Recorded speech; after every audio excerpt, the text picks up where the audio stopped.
In 2004, I went back to my home church and assumed the position of senior pastor, and really praying to the Lord why the Lord asked me to come back and what should be my role from now on.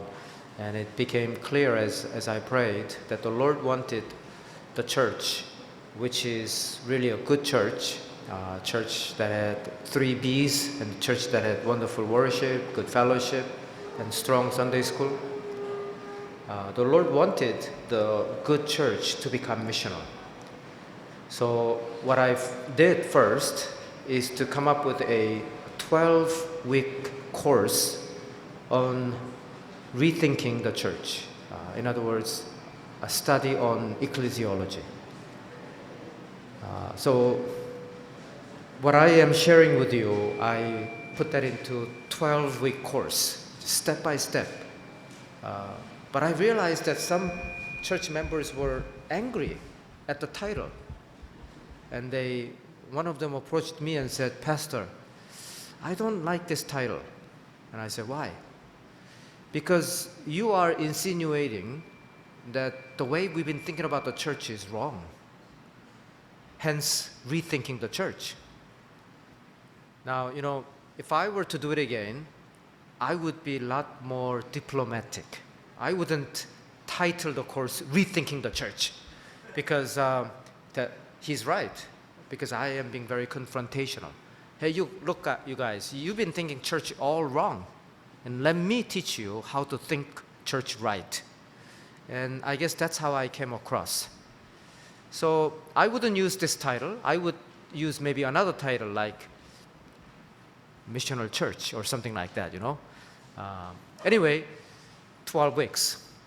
And because I came from seminary to local church, my operational style had not yet changed. So I required them to read a lot of books.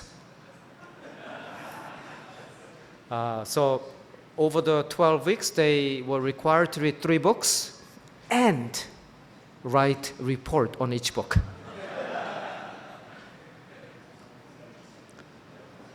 Now, the first 10 years, I was very faithful in this. So in both 2 semesters per year, I think together more than 600-700 people have gone through this program with me in our church. By then, I was able to train all deacons and all elders in our church, so that they are now on board. They understand exactly when I say missional church. That doesn't mean there was no resistance. Some refused to be part of this course, those especially who were already elders. They came to me and they were unpleasant. They said, "Why do we have to read this? Look, we were doing very well. Our church has grown. Look, before you came, our church, we have 3,000 members. So why do you think we need to go through this? If we didn't do anything wrong, or if we did something wrong, the church would not have grown." So they were very upset. Some of them were very upset that now I was introducing membership classes and this and that to really tighten the church. It was almost like, you're not welcome in our church unless you go through 12 weeks and you read 3 books and you produce the reports and you go through membership classes. So people were coming and saying, "This is not the church I don't think Jesus would have designed. Jesus never asked for book reports." And one of the leaders was actually very, very upset. So I told them, at that time I remember reading Rick Warren's Purpose-Driven Church, and I think chapter 17 is on membership. He has a very good chapter on why we need to require a strong membership. So I photocopied about 30 pages of that chapter, and I gave this to this leader and said, "Okay, let's read it, and a month later we'll come back and we'll discuss. And now you will understand why I place such emphasis on membership." A month later, I catch this gentleman in the church, and I said, "Sir, let's talk about this." He said, "I haven't read it." "Why did you not read it?" "Because I might change mind." That's how he was set. He didn't want to change. So people like that, I could not fight. I don't want to fight, and I might get kicked out if I am not careful. So all those leaders who did not want to change, the best I could do was just patiently wait until one by one they all retired. And that's what happened. They came of age and they all retired. But we're still very good friends, and now they understand why I was so adamant about this. Now they understand, and they're all like praying, and so we're all together. It's in very good position. Now, 3 years ago, I produced 4 weeks course, really a truncated version of 12 weeks because it was too long. But these were the things that I discussed in 4 weeks. Church in crisis, and now how do we restore the church to become more missional? What is church? Church is the community of the Spirit. And so on one end, church is the community of the Spirit, but on the other end, also church is in the world. And I also talked about missional leadership and the characteristics of missional church. And finally, case studies on missional church. And the textbook, and look at this, people were so interested. Where lots of people came and studied with me. Most of them already studied 12 weeks with me, but they were studying again. This is what I find. If you persevere, and if you continuously and consistently talk about one important thing that you will not step down, you will not compromise, then people will begin to take you seriously. But if you go to a workshop here and then you say, well, let's try this, and then it doesn't work. You go to another workshop and you come back and you say, let's try this. People will not listen to you. I don't mean go to only one workshop. That's not what I'm saying. But choose your cause very carefully. And once you choose it, stick with it, as though your ministerial life depends on it. And this book, this is Korean translation, but I strongly encourage you to read this book by J.D. Greer. J.D. Greer, Greear. Book titled Gaining by Losing. Gaining by Losing by J.D. Greer. Very, very good book on missional church. So, I had this book as a textbook to read and also book report. See, I was compromising myself. No more 3 books, just 1 book. But it was a very, very good book, very important book. And I got some people this is what they wrote. Let me quickly translate. This is what they wrote in their reports. They said, for example, in the past I thought about my faith as doing all kinds of service in the church.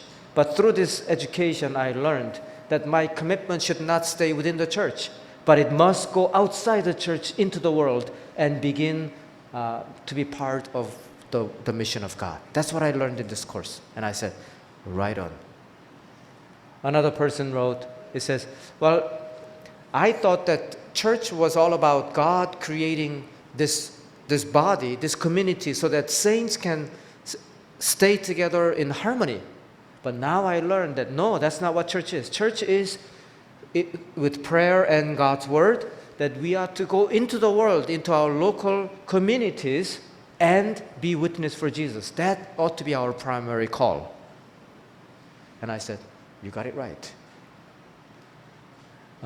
Another person said, I now learn that just because church is growing doesn't mean the kingdom is growing. That kind of thinking is not correct. That what God really wants is that we are to live out God's kingdom in our life and at work.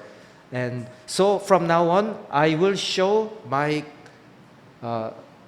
good witness as God's witness in day-to-day living.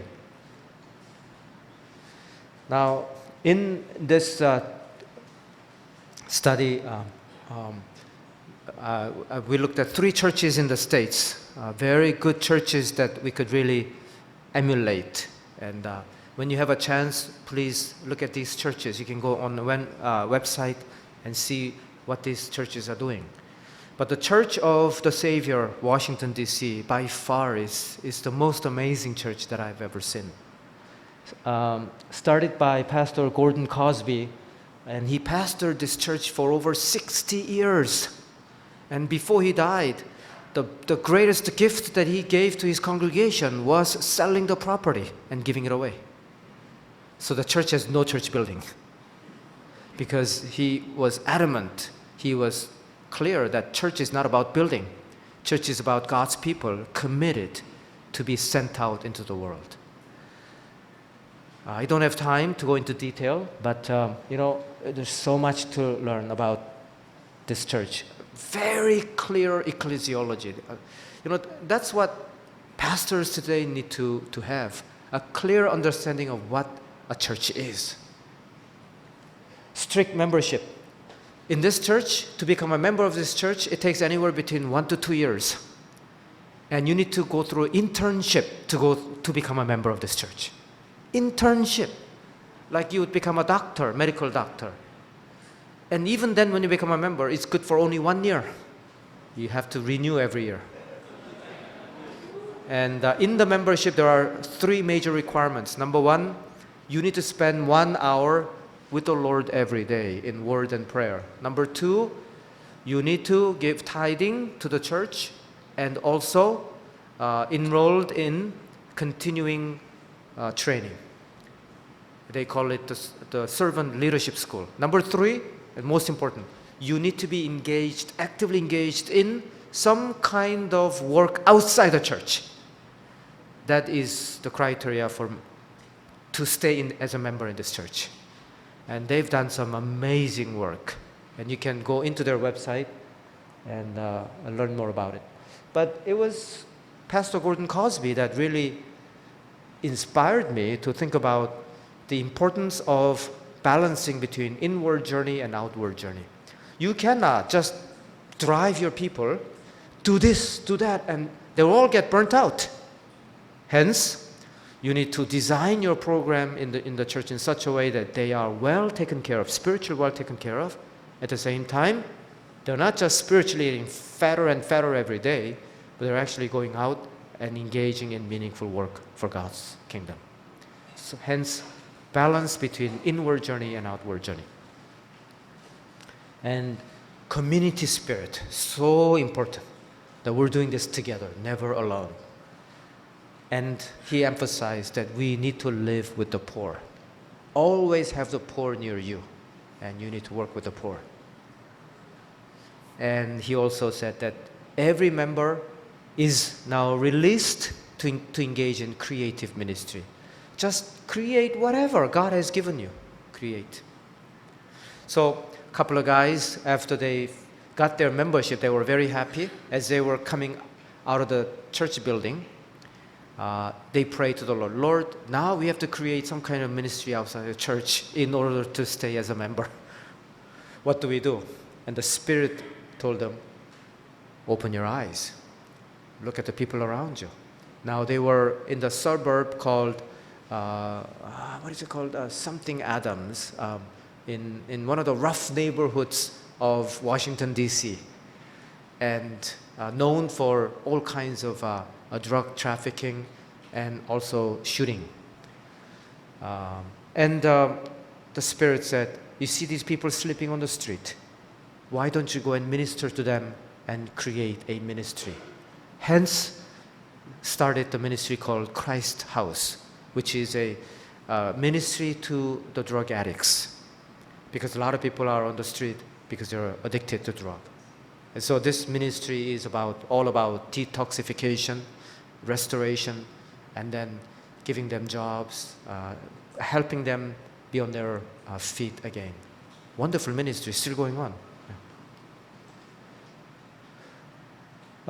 Another church that is well worth discussing, I don't have the time, but Austin Stone Community Church in Texas. 12 university graduates started a missional church.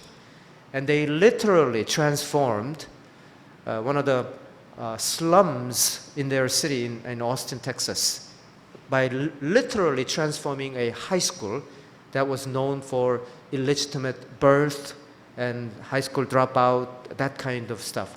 In fact, something like 300 volunteers from this church, they all went after school and provided whatever counseling, whatever, big brother, big sister, that kind of stuff, to really transform that school. Another example is Dream Center in Los Angeles, Echo Park, section called Echo Park. Now, it's funny, Matthew Barnett is a young man when he was 21 or 2 years old. He came to this area thinking that one day I'm going to become a mega church pastor. So he started preaching, but the problem is that people were not coming to him. So he said to God, Lord, I want to become a mega church pastor, but people are not coming.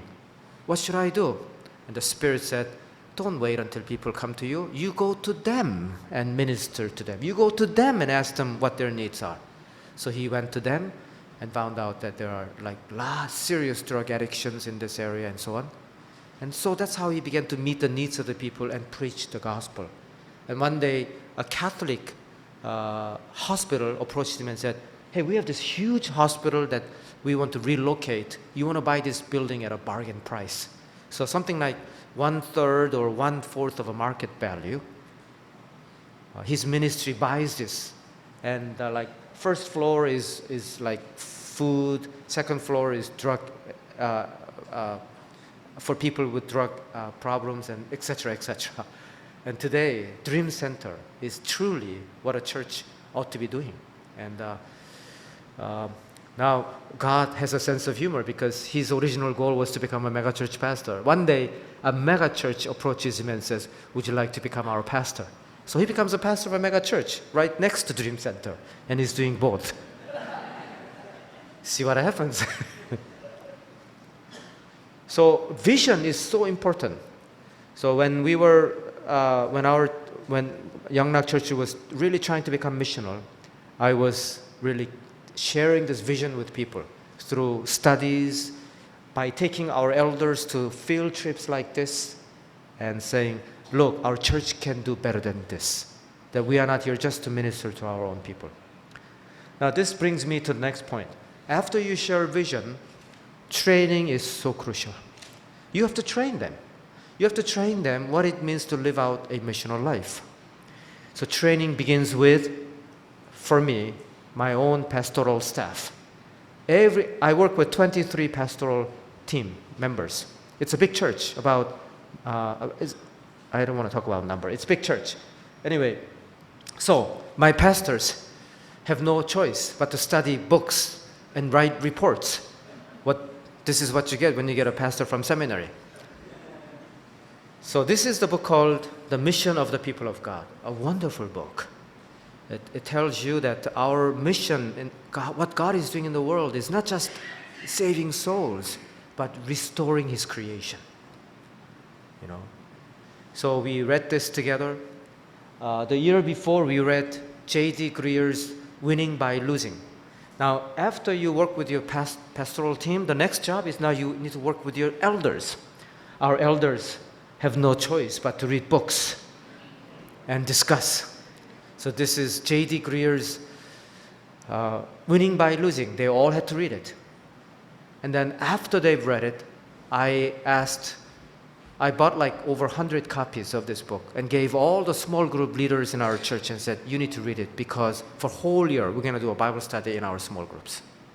So they all went through it together. I got reports later that people were getting tired of this book because every month they come together, they were studying this book.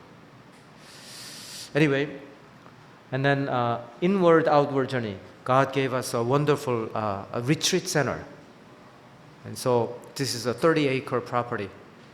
And we conduct silent retreat. And church members are not required. They're strongly encouraged to go there 1 weekend per year to do nothing but silent retreat, to connect with God. And look at all this training that is available in the church.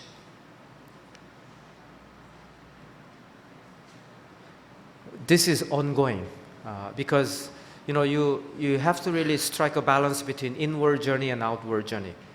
And so we encourage our church members to constantly enroll in the school of learning. And each item, for example, Alpha course is for people, beginners. Some are seekers. They come, they go through 11 weeks of this program together, and many, if not most, become Christians. Then they go through membership class.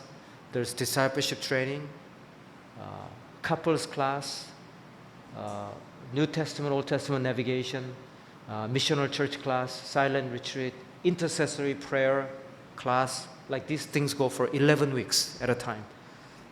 Quiet time, how to have quiet time, how to memorize scripture, etc., etc. And you can see these are the brochures we use to really get people to enroll in 2 semesters. Now, this is in Korean, but let me show you this. This is for seekers. And all these choices here, these are for disciple making, next step. And these are for all workers, church workers. Okay, so it's in that kind of level.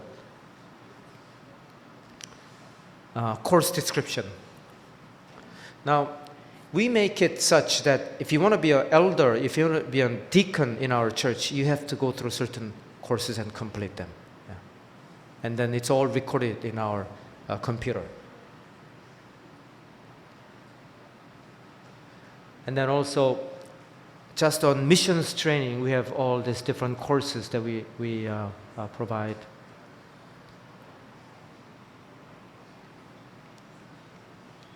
Sorry, this is in Korean. I didn't have time to translate. But basically, we've also developed 12-week course on how to reach other people groups in Toronto. Okay? And now, after training, praxis. Now, putting into practice now. So, okay, this is what we talked about before. Now we have a big work going on in Cambodia.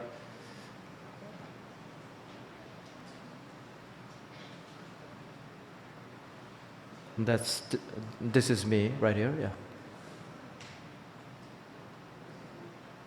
Now here, this is more important stuff. Missional groups. So church has small groups. They come together in small groups. Before, they were so much fellowship oriented. So I kept pressuring them. Please, less fellowship and more ministry. So they are now slowly transforming. So the leaders of the small group, they are required to report every month what they've done. So then I will look at it and see what they've done. Before they were, we celebrated such and such a member's birthday. We celebrated such and such member's daughter's wedding. I mean, yeah, but that's not why you exist. And now I am happier if they say, well, we went to do this ministry or that ministry. Now in Toronto, there's a notorious area called Jane and Finch. This particular area is known for shooting and drug addiction. And our church members began to now go into this area, which is incredible, isn't it? And this gentleman is deacon in our church. He's a soccer player. One day I realized that Yongnam soccer team ceased to exist because coach took off to Jane and Finch area to create another soccer team at the expense of our own church soccer team. So our kids, all of a sudden, they lost their team and their coach. And instead, he went to this area and gathered together these kids who are coming from somewhat disadvantaged background, and they're doing very well now. And look at this, their parents are invited to barbecue. And we're working very closely with the church at the corner of Jane and Finch to help this church reach out to some of these troubled teens. Ministry to homeless. This is a very interesting thing. So we wanted to start churches, not just Korean churches, but other churches in Toronto. And one time, a couple from Thailand, Chinese couple who can speak Thai language, came to us. And so we challenged them. Why don't you start a Thai church in Canada and we'll support you, we'll help you. And the couple said, we'd like to, but in the last few years we've lived in Toronto, we've never heard somebody speak Thai. Oh, is that so? Well, let's pray about that. Sure enough, a few weeks later, we get a phone call. Would you believe it? I was doing my shopping, and in the background, I hear people speaking Thai. I think that's a sign from the Lord that I should start a Thai church. So this couple started Thai church. Now, when they were in Bangkok, when they were living in Bangkok, before they immigrated to Toronto, Canada, they were only able to lead 2 people to Christ in their entire life as Christians. But in Toronto, they were able to baptize 40 people, 40 Thai people. They were so shocked and so encouraged that they decided to go back to Thailand, and they now planted a church in Bangkok. Is that incredible? Yeah.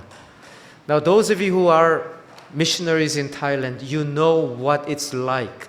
It is so difficult to convert a Thai because they're staunch Buddhists. Yeah. But they were so encouraged that they left the Thai church in the hands of another believer, and they went.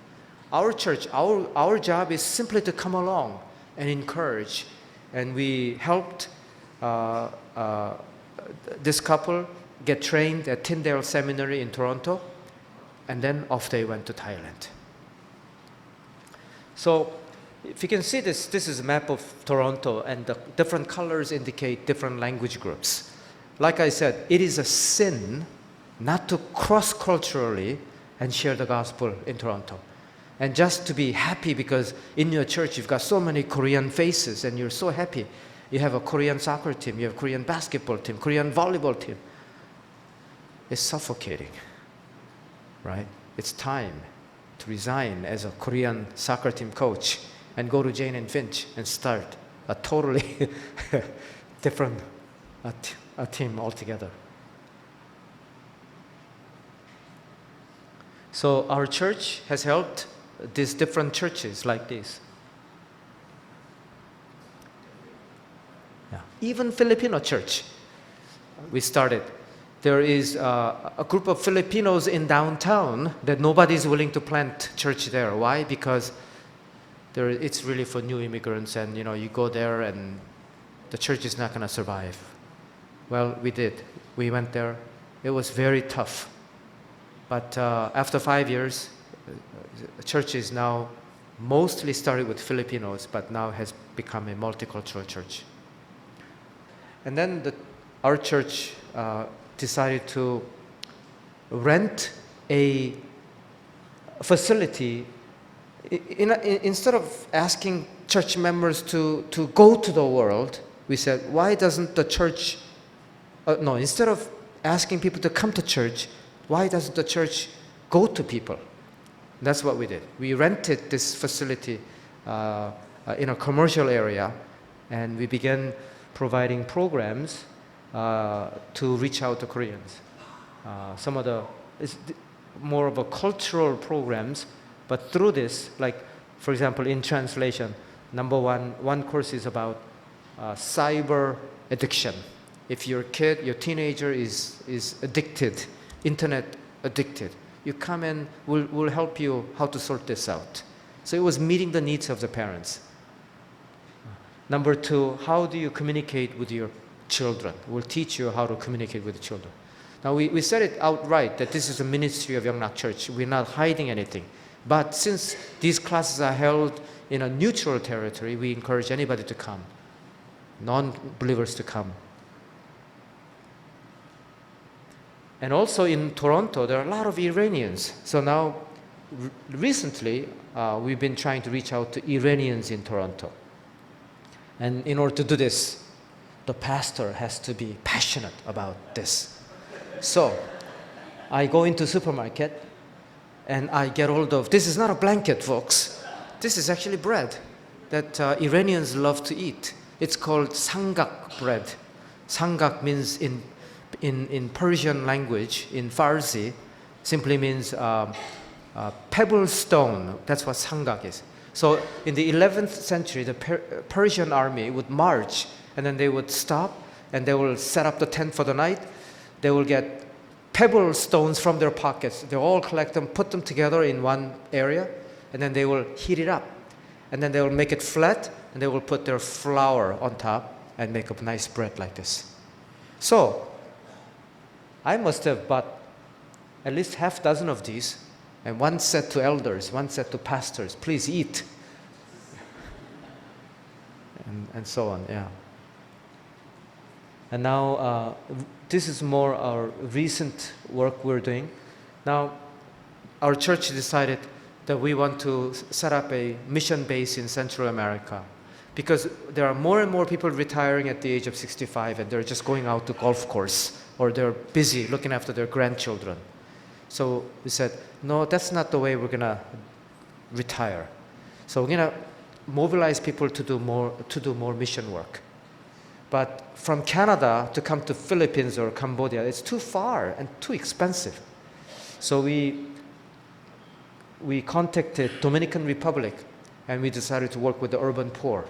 So we were given this piece of land here, and just imagine all around this land are just squatters, okay? And this area alone has 2,000 kids. So we're now in the process of building kindergarten and community center so that people will be mobilized. These are senior citizens, people over 65 that I was part of last January. They went there and they went around the neighborhood. It's incredible. Some of them are 70, 75 years old. They memorized the 4 spiritual laws in Spanish. Yeah, and they started just sharing the gospel with them. And we did this inaugural ceremony. We promised to them that very quickly, very soon, we're going to build a kindergarten for you guys, and then you're going to be in charge. You're going to be educating your own people. So these are some of the continuing challenges that I face every day. As the church gets bigger, the church needs to go smaller. And we need to really work on small group ministry where people are accountable. And we need to create more and more ministry teams that will bring changes in the world. Now, because of limited time, obviously I was not able to tell you everything that we do as a church. It's only a sample. Now, these are continuing questions on my mind. Are church members living missionally from Monday to Saturday? What about those who do not respond in the church? I found that no matter how hard I try, about 1/3 of our church members are on board with me. About 1/3, they act like they're on board. And then the final 1/3, they couldn't care less. They're like, Pastor, we are not going to oppose you. You do your missional thing. I'll do my thing. I show up on Sunday, I worship, and I give my offering. Please touch me not. So that's my prayer. About 1/3 are gung-ho about this. 1/3, yeah, they will move if I ask them to move. And the other third, even when Jesus asks, they will not move. And we're asking this question, what kind of impact do our members have locally and globally? And I can tell you that we are having some serious impact. We are starting churches in ethnic pockets in the city of Toronto. Okay? We are changing that area called Jane and Finch, notorious for shooting and drug addiction. We are changing this one area in Cambodia called Kampong Spu. That area, big orphanage went up. There was no electricity before. Now the village has electricity because we put up 1.5 kilometers of electrical posts, and so the village people got benefited from that. And then they came to us and asked, well, you built a nice orphanage, but the problem is that we don't have orphans in our family. How can our kids take advantage of whatever you guys are teaching inside? So what we did was we built a community center for these village people. So now they come before school and after school, they learn computer, they learn English, they learn music, things like that. And for the very first time in that village history, 4 ladies went to university in Phnom Penh. This is unheard of, because when girls grow up to be like 16, 17, the fathers are interested in sending them to factories so that they can bring money. But we told them, please just wait another 4 years until you allow them to finish university, and then they can become real asset in your family. Now these are Christian girls, and they have now gone to university. Some of them in their second year, their third year, they're doing very, very well. And so that village, the future is very bright. I believe we're making some impact locally and globally. Anyway, so I'm telling you that it can be done. With persistence, with vision, it can be done. Now I'd like to open up for question and answer.